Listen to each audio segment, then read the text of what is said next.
আমরা জানবো cystic fibrosis সম্বন্ধে। সিস্টিক ফাইব্রোসিস এটি এক ধরনের প্লেটট্রপির উদাহরণ, অলসো মেন্ডেলিয়ান জেনেটিক ডিসঅর্ডার। এটাও মেন্ডেলিয়ান জেনেটিক ডিসঅর্ডার। আর এটা হচ্ছে যে 7th autosomal recessive disorder, genetic disorder. Cystic fibrosis অর্থাৎ 7 নম্বর অটোজোমে একটা জিন থাকে, সেই জিনটার নাম হচ্ছে কি ট্রান্স মেমব্রেন জিন। জিনটার নাম মনে রাখি, ট্রান্স মেমব্রেন জিন, ট্রান্স মেমব্রেন জিন, TMG আমরা মনে রাখার জন্য করেছি, ট্রান্স মেমব্রেন জিন। আর এই জিনটার কাজ কি, অর্থাৎ এখানে এটা 7 নম্বর অটোজোম, আর এখানে ধরে নাও এখানে কি আছে, ট্রান্স মেমব্রেন জিন। এই জিনটা কি কন্ডিশনে আছে, নর্মাল বা ডমিনেন্ট কন্ডিশনে আছে। এই জিনটার কাজ হলো, এই জিন যখন ট্রান্সলেশনে যাবে তৈরি করবে ট্রান্স মেমব্রেন প্রোটিন। এই ট্রান্সমেমব্রেন প্রোটিনের কাজ অসংখ্য, আমি একটা একটা করে এখানে লিখে দিচ্ছি। ট্রান্সমেমব্রেন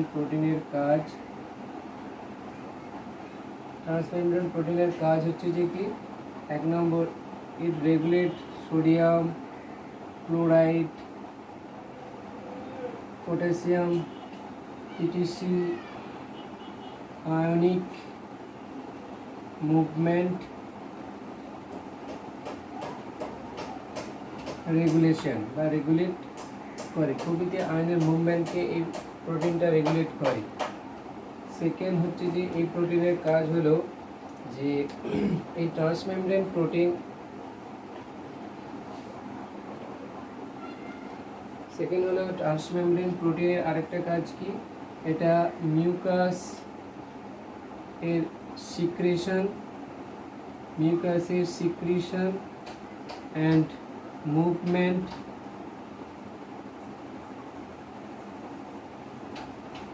রেগুলেট করে। থার্ড হচ্ছে যে it helps in movement of cilia and flagella। আমরা একটা ব্যাপার জেনে নিই যে সিলিয়া এবং ফ্ল্যাজেলা কোথায় আছে। তো সিলিয়া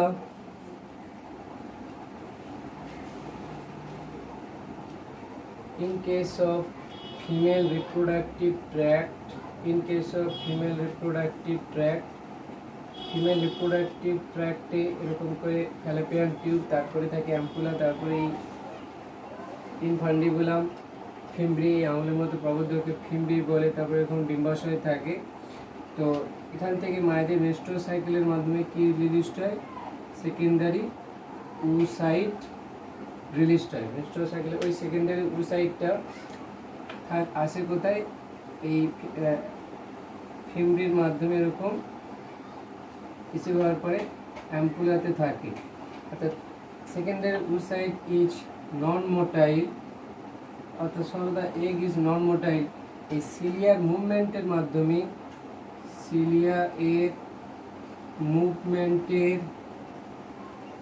দ্বারা তারা কোথায় আছে, at the junction of ampulla and isthmus, যেখানে ফার্টিলাইজেশন হয়, at the junction of ampulla isthmus, where fertilization takes place, এখানে ফার্টিলাইজেশন হয়। তাহলে যদি সিলিয়ার মুভমেন্ট না হয় তাহলে কি হবে, secondary oocyte at the junction of ampulla ইসমাসে আসতে পারবে না, তাহলে কী হবে, ফার্টিলাইজেশন হবে না, ওই ফিমেলটা বা ওই ফিমেলটা কী হতে পারে, বন্ধা হয়ে যেতে পারে। এটা হচ্ছে যে যদি ওটা রিসেসিভ কন্ডিশনে চলে যেত জিনটা, এখানে যদি বলেছি নর্মাল কন্ডিশনে আছে, সিলিয়ার মুভমেন্ট হবে, তাহলে ফিমেলটা স্টেরাইল হবে না, ফিমেলটা ফার্টাইল হবে, নর্মাল কন্ডিশন। আর একটা জানি ইন কেস অফ, এছাড়া আমাদের ট্রাকিয়াতে শ্বাসনালীতে কী থাকে, এরকম সিলিয়ায়ের মুভমেন্ট হয়, সিলিয়ায়ের মুভমেন্ট হয়, সিলিয়া আছে এরকম করে, সিলিয়া এরকম সিলিয়া আছে, যা মিউকাস এর মুভমেন্টকে রেগুলেট করে, ইডিসি, এবং কোনো সাসপেন্ডেড কোনো ধূলিকণা ঢুকে গেলে তাকে আমরা কফের মাধ্যমে বের করে দিতে পারি। এই সিলিয়া কী করে মিউকাস সিক্রেশন, ওখানে যে গ্ল্যান্ড থাকে যা মিউকাস সিক্রেট করে, সিলিয়াগুলো ওগুলোকে কফ আকারে বের করে দিতে সাহায্য করে, সিলিয়া এটা কাজ। তাছাড়া আমরা জানি হিউম্যান সেলের স্পার্মের ক্ষেত্রে আমাদের মধ্যে চ্যাপ্টার আছে, দেখবে স্পার্মের হেড, নেক, বডি, টেল। তো এইখানে যে স্পার্মের হেড টেল আছে, এটা হচ্ছে কি ফ্লাজেলা। এই ফ্লাজেলা মুভমেন্টের জন্য এই ট্রান্সমেমব্রেন প্রোটিনটা দরকার। তাহলে যদি ফ্লাজেলা মুভ করতে পারে তাহলে, বা ফ্লাজেলা মুভ করলে তাহলে স্পার্মও মুভ করবে, এটা একটা স্পার্মের স্ট্রাকচার। স্পার্মের এই যে টেল প্রান্তটাকে ফ্লাজেলা বলা হয়। যদি ফ্লাজেলা মুভ করতে পারে তাহলে ও যেতে পারে কোথায়, অ্যাট দ্য জাংশনে, অ্যাম্পুলাইসমেন্ট জাংশনে পৌঁছে যেতে পারে। তাহলে ওই তাহলে ওটা হচ্ছে যে যদি ওর ফ্লাজেলা, ওই মেলের ফ্লাজেলা যদি মুভ করে তাহলে ও নর্মাল মেল বা সুস্থ মেল, সুস্থ বা হেলদি মেল। যদি না মুভমেন্ট করে তাহলে এটা আলাদা ব্যাপার, অ্যাবনর্মাল হতে পারে, তার অ্যাজোস্পার্মিয়া হতে আছে বা কিংবা অলিগোস্পার্মিয়া আছে, ইডিসি।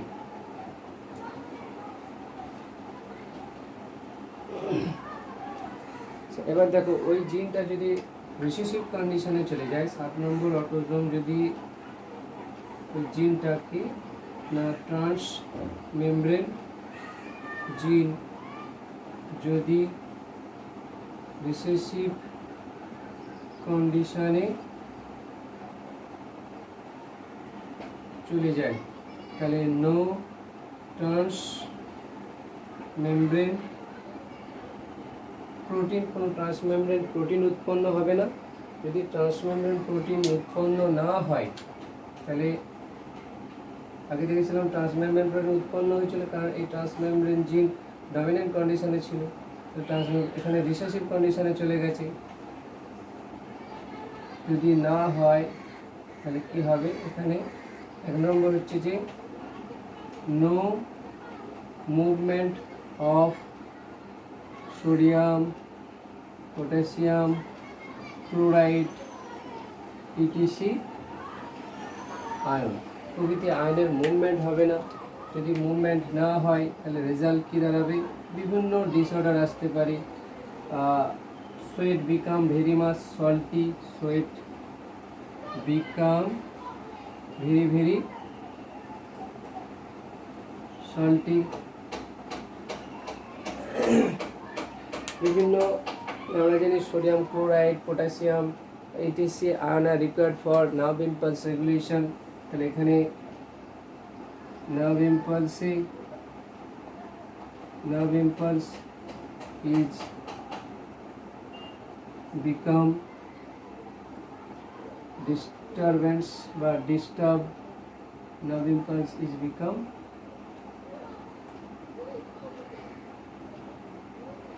নার্ভ ইম্পালসের আদান প্রদানটা ডিস্টার্ব হবে। সেকেন্ড হবে যে মিউকাসের মুভমেন্টে এটা সাহায্য করে। আমরা জানি যে গ্ল্যান্ড একটা যদি আঁকি এরকম, যে এরকম করে প্যাঙ্ক্রিয়াস, সরি এটা স্টোমাক, তারপরে এরকম করে প্যাঙ্ক্রিয়াসের একটা অ্যাম্পুলা ভাটার ছিল, এরকম প্যাঙ্ক্রিয়াস ছিল, দিয়ে এখানে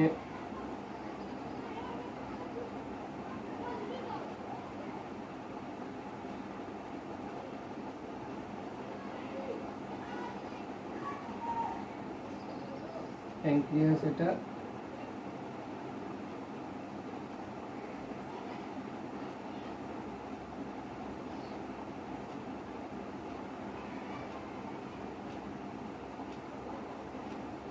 লিভার, গল ব্লাডার, প্যানক্রিয়াস, এরা প্যানক্রিয়াস থেকে মিউকাস বা সিক্রেট হয়, বিভিন্ন গ্ল্যান্ড আছে যেখান থেকে ডাক্ট আছে যেখানে মিউকাস সিক্রেট হয়। তাহলে এই মিউকাসের মুভমেন্ট হবে না, বা মিউকাসের সিক্রেশন ঠিকঠাক মতো হবে না। যদি মিউকাসের সিক্রেশন যদি না হয় তাহলে মিউকাসের অ্যাকুমুলেশন হবে, মানে বিভিন্ন গ্ল্যান্ডে মিউকাসের অ্যাকুমুলেশন হতে থাকে। একটু আগে আমরা দেখেছিলাম যদি ট্রাকিয়াতে আমরা এরকম করে দেখেছিলাম যে ট্রাকিয়াতে এরকম বিভিন্ন আছে, গ্ল্যান্ড আছে যারা মিউকাস সিক্রেট করে। তো মিউকাসগুলো মুভমেন্টে সাহায্য করছিল কি সিলিয়া। তাহলে মিউকাসের যদি সিক্রেশন না হয় বিভিন্ন রেসপিরেটরি ডিসঅর্ডার সৃষ্টি হতে পারে। তাহলে এখানে এর ক্ষেত্রে কি রেসপিরেটরি ডিসঅর্ডার হতে পারে। আর এক্ষেত্রে কি হবে, বিভিন্ন ডাইজেস্টিভ ডিসঅর্ডার হতে পারে। আরেকটা ছিল যেটা থার্ড, যদি সিলিয়ার মুভমেন্টে না হয়, সিলিয়া এর মুভমেন্ট না হয়, সিলিয়ার মুভমেন্টে না হলে ফিমেল বিকাম স্টেরাইল।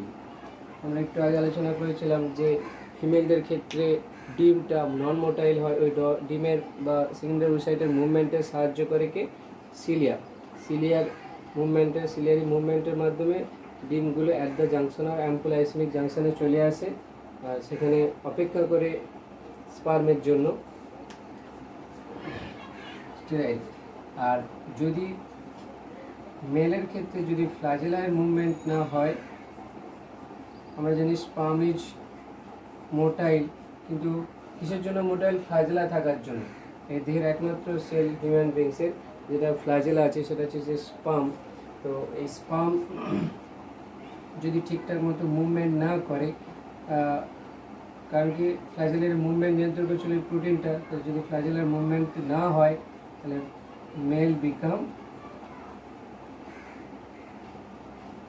স্টেরাইল। তাহলে একটা জিন রিসেসিভ কন্ডিশনে চলে যাওয়ার জন্য কত রোগের রাস্তা খুলে দিয়েছে। ওই জন্য বলেছি প্লিওট্রপি ডেফিনেশনে ability of a gene to shows multiple effects. Sickle cell anaemia, তারপরে ছিল ফিনাইলকিউটিনুরিয়া, তারপরে ছিল সিস্টিক ফাইব্রোসিস। আরও উদাহরণ ছিল হান্টিংটন কোরিয়া ডিজিজ, এটা হচ্ছে লিখে রাখো হান্টিংটন কোরিয়া এইচডি ডিজিজ বলা হয় Huntington chorea. Autosomal dominant disorder, এটা কততম autosomal? Fourth autosomal dominant disorder, Huntington chorea. তাহলে এখানে আমরা একটা স্ন্যাপশট করে দিচ্ছি যে সিকেল সেল অ্যানিমিয়া 11তম অটোজোমাল রিসেসিভ ডিসঅর্ডার, ফিনাইলকিউটিনুরিয়া 12তম autosomal recessive disorder, cystic fibrosis 7th autosomal recessive disorder. একে মনে রাখার ট্রিক্স হচ্ছে আমরা লিখি ক্রিশ্চিয়ানো রোনাল্ডো CR7 লিখি, তো CR7 না বলে আমরা কী লিখব? CF7। আর Huntington disease H D Huntington chorea disease 4th autosomal dominant disorder. Huntington Korea